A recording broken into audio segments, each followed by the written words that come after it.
कहानी शुरू होती है और हम देखते हैं भोसड़ा सा को, जो कि शहर का सबसे बड़ा फेकूचंद होता है। मतलब वो झूठ बोलने में सबका बाप होता है। वो बताता है कि मैंने बहुत बड़ी बड़ी रॉबरीज को रोका है क्योंकि मैं FBI का एक खुफिया एजेंट हूँ और किसी भी चोर लुटेरे की गांड में इतना दम नहीं कि वो मेरी झांट का एक बाल भी उखाड़ सके। फिर वो बताता है कि आज रात को मैं बिल्कुल भी फ्री नहीं हूँ क्योंकि आज मेरी एक लड़की के साथ डेट है, जिसके बाद मैं उसे अपने प्राइवेट प्लेन में बैठाकर स्पेन ले जाऊंगा और फिर उसके साथ घचाघच करके उसे वापस US छोड़ दूंगा। फिर वो अपनी कुछ टॉप सीक्रेट बातें बताने लगता है, लेकिन तभी हम देखते हैं कि वो बावलीगंड ये सभी बातें कुत्तों को बता रहा था। मतलब वो कोई खुफिया एजेंट नहीं बल्कि कुत्तों की शॉप पर काम करने वाला एक चूतिया होता है। तभी वहाँ पर उसका बॉस आ जाता है और उसकी गांड पर लात मारकर उसे बाहर फेंकता है। कहता है कि भोसड़ी के यहाँ पर वापस मत आ जाइयो, नहीं तो तेरी गांड में झाड़ू डालकर तुझे मोर बना दूंगा। इसके बाद भोसड़ा सा वहाँ से चला जाता है और कुछ बच्चों के पास जाकर फिर से लंबी लंबी फेंकना शुरू कर देता है। कहता है कि मैं एक बहुत ही बड़ा बिजनेस शुरू करने वाला हूँ और जल्दी ही मैं इतना अमीर हो जाऊंगा कि ये पूरा देश ही खरीद लूंगा। इसी दौरान वहाँ से एक बूढ़ा जा रहा होता है तो भोसड़ा सा उसको देखकर कहता है कि देखो ये चूतिया मेरा अकाउंटेंट है, और फिर वो उस बुढ़े से कहने लगता है कि भोसड़ी के टाइम से काम पर आया कर।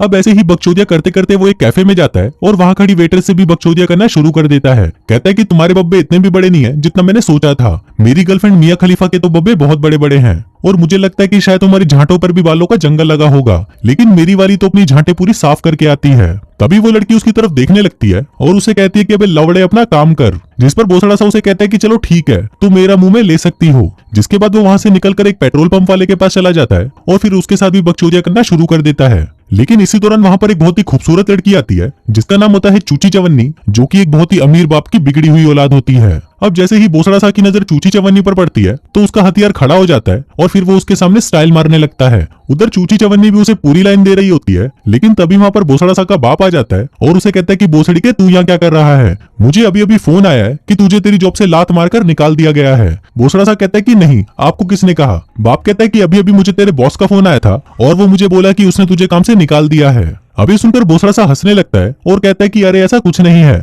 वो तो बस आपसे मजाक कर रहा था और उसने मुझे नहीं निकाला बल्कि मैंने खुद ही जॉब छोड़ दी। अभी सुनकर उसका बाप उसे घसीटता हुआ घर ले जाता है और कहता है कि भोसड़ी के तू घर तो चल, फिर देख मैं तेरी कैसे गांड मारता हूँ। फिर रात को जब सभी खाना खा रहे होते हैं तो भोसड़ा सा का बाप उसे कहता है कि अगर तुम्हें यहाँ पर रहना है तो तुम्हें अब हर महीने रेंट देना होगा। अभी सुनकर भोसड़ा सा हैरान हो जाता है और सोचने लगता है कि भैंचोद ये कैसा बाप है जो अपने बेटे से ही घर में रहने का किराया मांग रहा है। फिर सुबह होते ही भोसड़ा सा का बाप उसे जल्दी उठा देता है और उसे एक जगह पर इंटरव्यू दिलवाने के लिए अपने साथ ले जाता है। फिर रास्ते में वो उसे बताता है कि भोसड़ी के जब मैं तेरी एज का था तो मैं पैसा कमाने के लिए GB रोड पर अपनी गांड मरवाया करता था। इसके बाद वो भोसड़ा सा को एक मॉल के बाहर ले जाता है, जिसको देखकर भोसड़ा सा कहता है कि नहीं नहीं, मुझे नहीं लगता कि ये मेरे काम करने के लिए सही जगह है। लेकिन तभी उसका बाप कहता है कि तुम्हें यही काम करना होगा। इस पर भोसड़ा सा कहता है कि चलो मान लो अगर मुझे यहाँ पर जॉब नहीं मिली तो मेरे साथ क्या होगा। इस पर उसका बाप कहता है कि अगर तुम्हें यहाँ पर जॉब नहीं मिली तो मैं तुम्हें एक चटाई और तेल की शीशी देकर दिल्ली भेज दूंगा।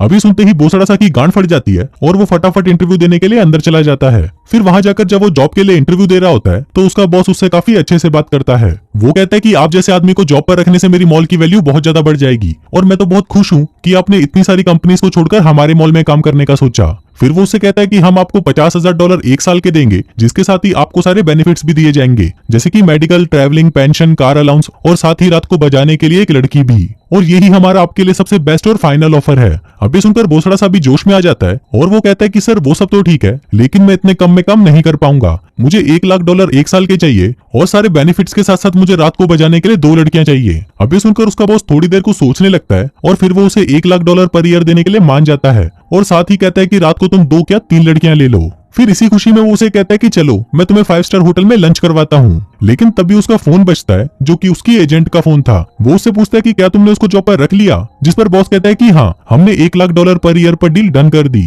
और साथ ही मैं इसे रात को बजाने के लिए 2 लड़कियां भी दे रहा हूँ। लेकिन तभी उसका एजेंट कहता है कि आपने ये डील किससे डन की, क्योंकि मिस्टर लवड़ासुर तो अभी भी अपने घर पर ही है, क्योंकि उनकी फ्लाइट मिस हो गई थी तो वो आज वहां पर नहीं आ पाए। अभी सुनकर उसका बॉस घबरा जाता है और कहता है कि अगर मिस्टर लवड़ासुर अभी भी घर पर ही है तो मेरे सामने ये कौन भोसड़ी वाला बैठा है। इसके बाद जब वो उसका रिज्यूमे चेक करता है तो उसे पता चलता है कि ये तो मिस्टर लवड़ासुर नहीं बल्कि भोसड़ा सा है, जो कि यहाँ पर रात को मॉल में झाड़ू लगाने का काम करने आया है। अब ये देखकर वो भोसड़ा सा से कहता है कि शायद मुझसे कुछ मिस्टेक हो गई है, मुझे लगा कि तुम मिस्टर लवड़ासुर हो जो कि यहाँ पर मैनेजर की पोस्ट के लिए आया है, लेकिन तुम तो भोसड़ा सा हो जो कि यहाँ पर झाड़ू लगाने की जॉब करने आया है। अभी सुनकर भोसड़ा सा हंसने लगता है और कहता है कि मैं हूँ ही इतना टैलेंटेड कि लोग मुझे इतने ज्यादा पैसे दे देते हैं। लेकिन इस पर उसका बॉस कहता है कि हम तो तुम्हें सिर्फ $4 पर घंटे के हिसाब से ही दे सकते हैं, अगर तुम्हें करना है तो करो, नहीं तो अपनी गांड उठाकर चलते बनो। बोसड़ा सा पूछता है कि अच्छा फिर उन लड़कियों का क्या, जिस पर बॉस कहता है कि कोई लड़कियां नहीं है, और अगर तुम्हारे लोड़े में ज्यादा ही खुजली मच रही हो तो 5 मिनट का ब्रेक लेकर मुट्ठा मार लेना और फिर से काम पर लग जाना। अब बोसड़ा सा के पास और कोई ऑप्शन नहीं था, इसलिए वो उसका ये ऑफर मान जाता है और इस जॉब के लिए हाँ कर देता है। वहीं दूसरी तरफ हम चूची चवन्नी के बाप को देखते हैं, जो कि अपने दोस्तों के साथ बैठकर बिजनेस की बातें कर रहा होता है।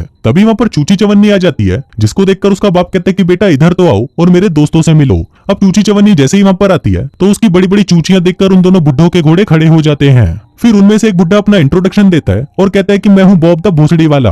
अब चूची चवन्नी उसको देखकर हंसने लगती है और फिर उसके पास जाकर उसको चूसना शुरू कर देती है।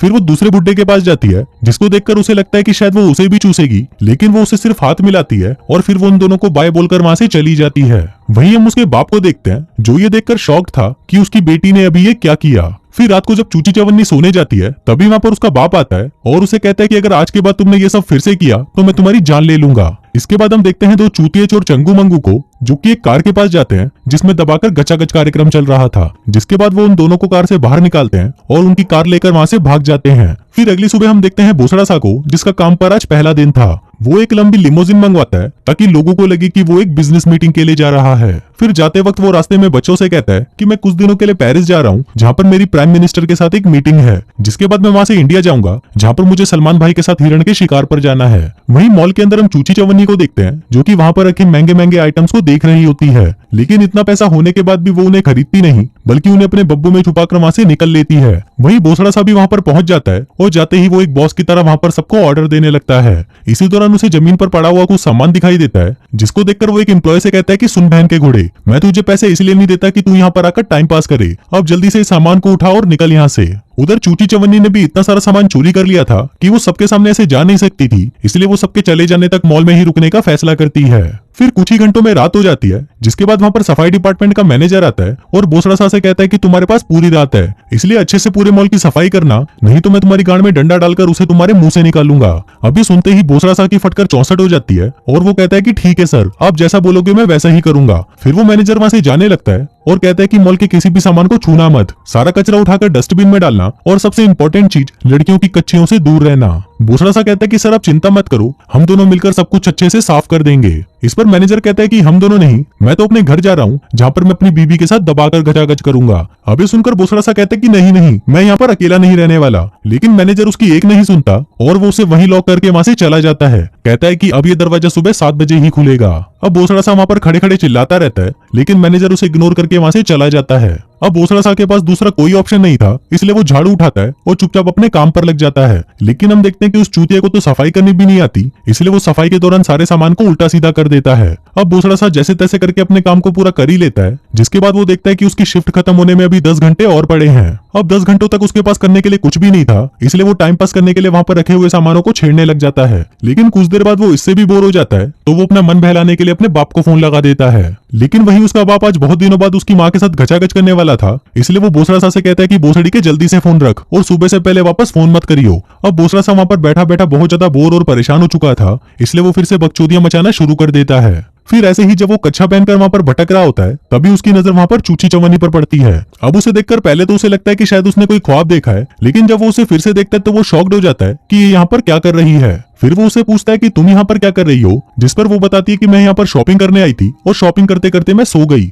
बोसड़ा सा कहता है कि ऐसा हो ही नहीं सकता, कोई भी इंसान शॉपिंग करते हुए कैसे सो सकता है। अब चूची चवन्नी के पास भी और कोई बहाना नहीं बचा था, इसलिए वो उसे सच बता देती है कि मैं यहाँ पर सामान चुराने आई थी और सिक्योरिटी से बचने के लिए मैं यहीं पर ही छुप गई थी। इस पर बोसड़ा सा कहता है कि तुम्हें चोरी करने की क्या जरूरत है, तुम्हारा बाप तो वैसे भी करोड़पति है। चूची चवन्नी बताती है कि मैं चोरी जरूरत के लिए नहीं करती, बल्कि चोरी करना तो मेरी हॉबी है। वहीं दूसरी तरफ हम चूची चवन्नी के बाप को देखते हैं, जो कि एक पुलिस वाले के साथ मिलकर चूची चवन्नी को ढूंढ रहा होता है, क्योंकि वो उसे बिना बताए सुबह से ही लापता थी। उधर बोसड़ा सा और चूची चवन्नी साथ में डिनर करते हैं, जहाँ पर बोसड़ा सा उसे बताता है कि मैं पहले एनिमल शेल्टर में काम करता था, लेकिन वहां से मुझे गांड पर लात मारकर निकाल दिया, जिसके बाद मैं यहाँ पर झाड़ू लगाने की नौकरी करता हूँ। फिर वो उसे बताता है कि हम दोनों बचपन में एक ही स्कूल में पढ़ा करते थे, तुम हमेशा से ही मेरी क्रश थी और हर रात मैं तुम्हारे बारे में सोचकर मुट्ठा मारा करता था। अभी सुनकर चूची चवन्नी खुश हो जाती है और मुस्कुराने लगती है। इसके बाद बोसड़ा सा उसके सामने भी लंबी लंबी फेंकना शुरू कर देता है, लेकिन तभी चूची चवन्नी उसे कहती है कि तुम तो शहर के सबसे बड़े झूठे आदमी हो ना। अब बोसड़ा सा ये सुनकर शॉक्ड हो जाता है और उससे पूछता है कि तुम्हें ये किसने कहा।